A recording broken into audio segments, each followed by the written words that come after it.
Okay, so are you ready for a deep dive into a chapter of Jesus' life that you might not know about? It's about his visit to ancient Rome. Yeah, this isn't something you just find in any old religious text. Right. We're talking about the Urantia book here. Specifically. Yeah, specifically its take on Jesus' 6-month stay in Rome. And this is years before his public ministry even began. And it's not like he just swung through the forum Yeah. and headed back home. This is Jesus, totally immersed in Roman life. Wow. And he's not just a passive observer either. Right. We're talking about him alongside Ganode. Oh, yeah, Ganode. Remember him? Yeah.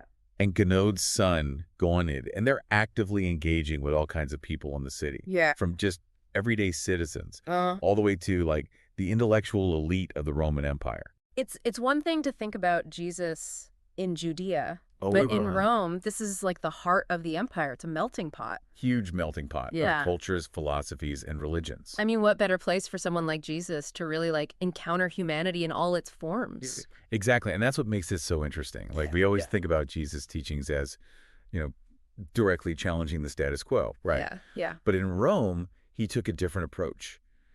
Imagine him surrounded by Stoics, Right. cynics, even people who follow those mystery cults like Mithraism. Yeah. Instead of just attacking their beliefs, head on, he sits down with them, engages with them, finds those truths that are kind of hidden within their philosophies. Right. And he uses those as a starting point. Yeah. So it's less about tearing down and more about building bridges. Yes. Yeah. Planting those seeds of truth that might take root later on. Almost like a stealth operation for spirituality. Exactly. It's like he knew that people rarely change because you have some big argument with them. Right.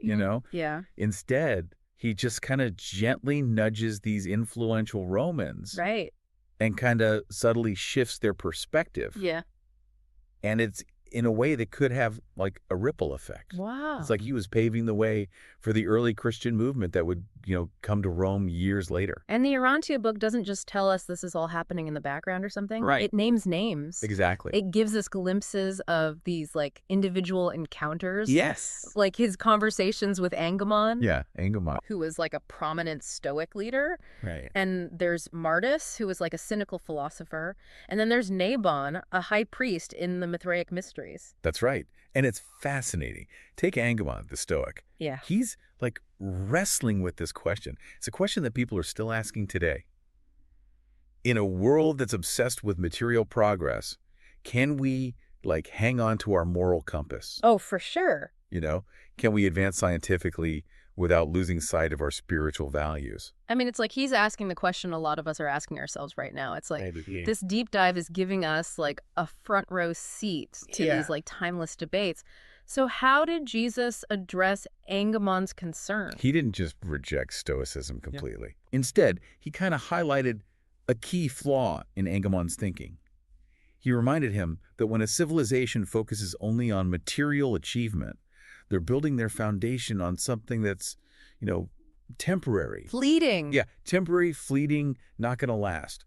True, lasting values, he argued, come from something more eternal, like our connection to the divine. So he's not saying material things are bad. Right. Just that they can't be the foundation of a truly fulfilling life. Yeah.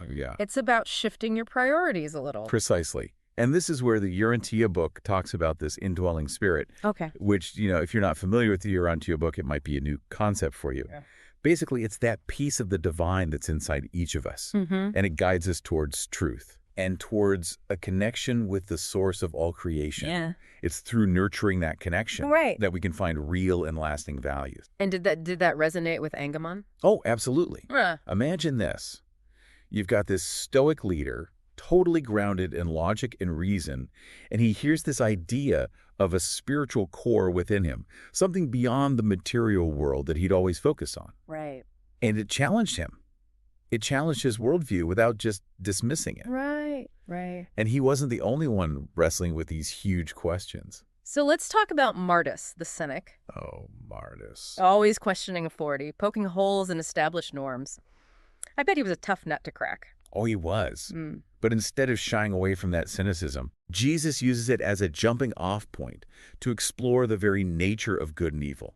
Martus, with his cynicism, probably saw those concepts as black and white. Like set in stone. Exactly. Clearly defined, unchanging. But Jesus offers a totally different way to look at it. Okay, I'm intrigued. How do you even debate good and evil with a cynic? You got to reframe the whole conversation. Yeah, you got to reframe it. So Jesus argues that the way we understand right and wrong, it's not static. Oh. It actually evolves as we grow. Okay. As our capacity for love grows, as our compassion grows, right. Our understanding of truth grows. It's not about just blindly following the rules that society makes okay. or religious dogma. Right. It's about like really checking in with yourself, looking at your actions, and making sure they're lining up with, you know, your evolving understanding of what is truly good and just. So it's less about like, okay, what am I supposed to do? But more, okay, what does my evolving understanding of goodness compel me to do in this moment? Exactly. It's about personal responsibility. Right. Constantly trying to like be better, you know? Yeah, yeah. Align yourself with your highest understanding of truth. Yeah. And this, like, totally clicked for Martis. Wow. Imagine. You have this cynical guy. Yeah. And then he realizes that all that questioning he's doing, it wasn't a bad thing. Yeah. It was a vital part of his own spiritual growth. It's like Jesus was showing him how to, like, redirect that cynicism, you know? Instead of it always being, like, outward criticism, it's, like, inward reflection. Exactly. Like a continuous, like, self-evaluation of, like... Yes, exactly. Okay, am I living in accordance with what I believe? And you know what? Perhaps the most interesting conversation is with Nabon. Oh, yeah, Nabon. Here you have a high priest of Mithraic mysteries. Right. This is a religion steeped in ritual and symbolism. Right. And he's coming face to face with Jesus. Yeah. It's like a clash of ideologies. Oh, totally. You've got Jesus over here, like, advocating for this direct... relationship. Yeah, like, personal relationship with God. Yeah. And then you have Nabon, who's, like, entrenched in these rituals. And secret knowledge of, like, the Mithraic tradition. Like, how could these two even find common ground? Right. But that's what's amazing. That you do. It's remarkable. It is. Instead of getting lost in, like, a theology debate, Jesus just steers the conversation toward, like, the core of faith. Right. And the pursuit of truth. I love that. He describes truth not as, like, a list of facts or doctrines, but as a lived experience. Oh, wow. Something that's, like, bigger than just knowledge. Right. So it's one thing to, like, intellectually grasp a concept. Right. But it's another thing entirely to, like, embody it. Yes. To have it, like, actually shape how you're interacting with the world. Yes. It's about making your life match the truth that you say you're seeking. Right, right. And this really resonated with Nabon. Mithraism, for all of its emphasis on ritual, also emphasized personal transformation. It was about taking these divine attributes and actually living them out. Okay. Every day. That's cool. So how did Jesus address, like, the concept of faith with someone like Nabon? Because his whole religious experience was like rooted in ritual and tradition. That's right. He connects faith to self-reflection and a commitment to actually living a moral life. Oh, okay. He's basically saying that real faith isn't just blindly accepting things. Right. It's like an active pursuit of the truth. Yeah. Aligning yourself with the will of God. Right. Constantly questioning, looking inward, and, you know, refining your understanding. So it's not passive. It's like this dynamic force. It's a journey that, like, propels you forward in this journey of spiritual growth. Exactly. Yeah. And then he ties this in beautifully with this concept of the indwelling spirit, that spark of the divine within each of us. Yeah. It guides us toward truth. Right. And it's through that connection, Jesus says, that we can go beyond death. Our souls can endure. They can keep evolving. Wow. It's interesting how these themes keep coming up, you know? Yeah. Truth, faith, this indwelling spirit. It's like this common thread connecting all these different people. It is. It's the unifying factor in all of Jesus' teachings. Oh. And it might look different depending on who he's talking to. Right. Yeah. But it's always there. And it's not just philosophers and religious leaders who are drawn to this. Right. The Urantia book makes it clear that Jesus also wants to interact with everyday Romans. No. Like, you know, a senator who's struggling with a political decision, or a rich slave owner who's facing a moral dilemma, or a doctor who wants to heal the body and the soul. It's like he really wants to understand the human experience and all its complexity, you know? It's like that saying, I came so that they might have life and have it more abundantly. Yeah. It wasn't about just, like, preaching. Well, it was about enriching the lives of the people he met. It was about helping them live better lives. And he did. Mm-hmm. Take the story of the Roman senator. Yeah. He was really troubled, according to the book, by the injustices in Roman society. Right. So he goes to Jesus looking for guidance. Right. And they talk about social responsibility, Yeah. about the government's role in helping people thrive. I mean, that's a conversation that's so relevant today. Absolutely. How do we create a more just world? Yeah. How do we ensure that the people in charge are really accountable to the people they're supposed to be serving? And that conversation, according to the Urantia book, really got to the senator. Wow. It lit a fire in him, this commitment to using his power to make a real difference. That's amazing. To think that one conversation with Jesus could change the course of Roman politics. Right. Even in a small way. Yeah. And then there's Claudius, Okay. the rich slave owner. He goes to Jesus, Right. really wrestling with this dilemma. Yeah. Imagine that. He's grown up in a society where slavery is just normal. Right. But he's starting to question it. Right. Questioning his own privilege, his wealth, his whole way of life. That says a lot about Jesus's message. It does. To make him question something so fundamental. To penetrate those deeply held beliefs. Right. The things you just don't even think to question. Exactly. And he has one conversation with Jesus. Wow. Just one. Yeah. And he hears this, revolutionary idea that all people have value, inherent dignity. Right. And he decides to free all 117 of his slaves. Oh my gosh. It gives me chills. Amazing. It wasn't just talk. Right. His words inspired action. Yeah. Made people really look at themselves and make different choices. Wow. And that's the thing about truth. You have to live it out. Right. And that's something that he emphasized even in his practical advice. Like the Urantia book tells a story about this rich man who comes to Jesus for guidance. Yeah. He wants to know how to handle his wealth. Right. And what's fascinating is Jesus doesn't condemn him for having money. Right. He goes deeper. He explores how the man made his fortune.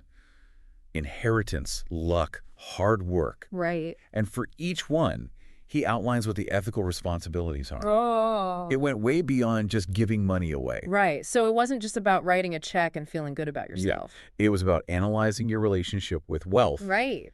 And actually using it to do good. And I love that we see all of this nestled in with these stories of influential people and these profound philosophical conversations.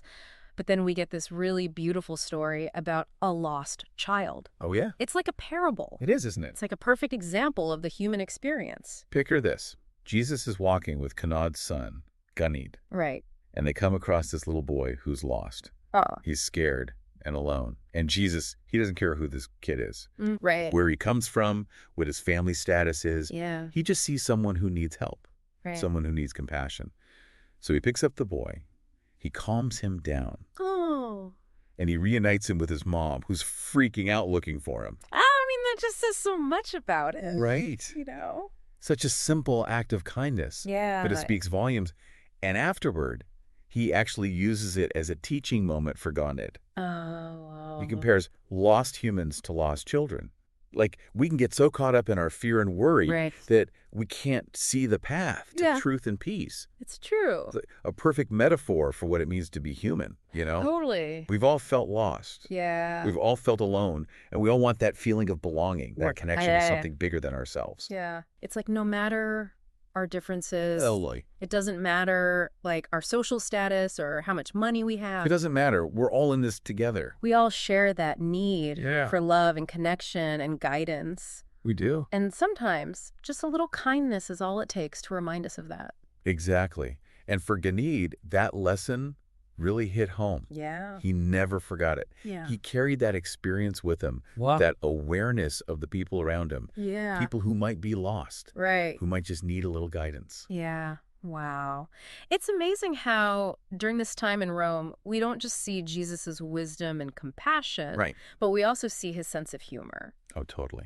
I'm thinking about that story where he's talking about Buddhism with Ganid and Ganid. I mean, it's not every day you think about Jesus having this theological debate about Eastern philosophy. It's great, but you can see how open and curious he is.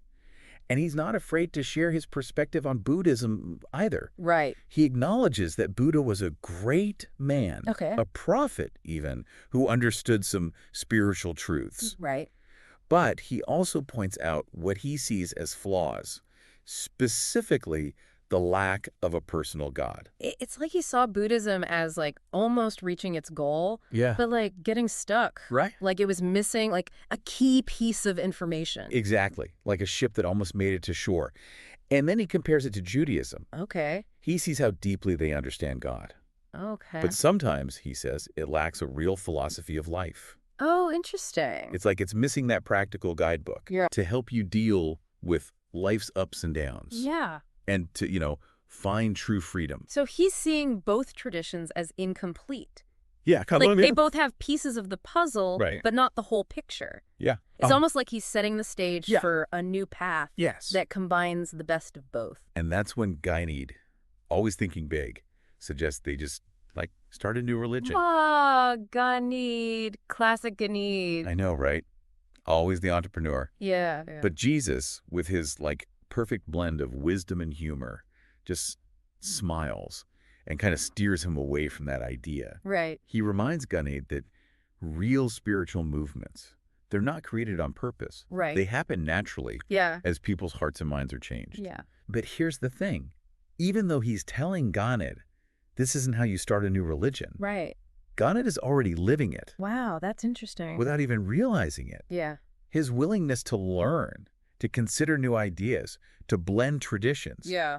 Those are the things that would come to define this new faith. It's like he's a living example of how change happens. Exactly. Subtly, naturally. We might not even know we're a part of something groundbreaking. That's so true. Something that's going to echo for generations. And that's what this deep dive really shows us about Jesus' time in Rome. Yeah. Even though it's often overlooked. Right. It's proof that those small moments, those little conversations, those seemingly insignificant encounters, they can spark real change. It makes you think about, what impact are we having? What about our conversations, our ideas, our choices? Absolutely. They all have the potential to make a difference. Every single one. That's powerful.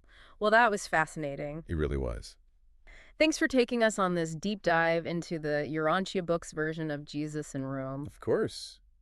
It's a side of him we don't always get to see. It's a story full of unexpected encounters and timeless wisdom. Absolutely. And I think there's a lot we can all learn from it. I agree.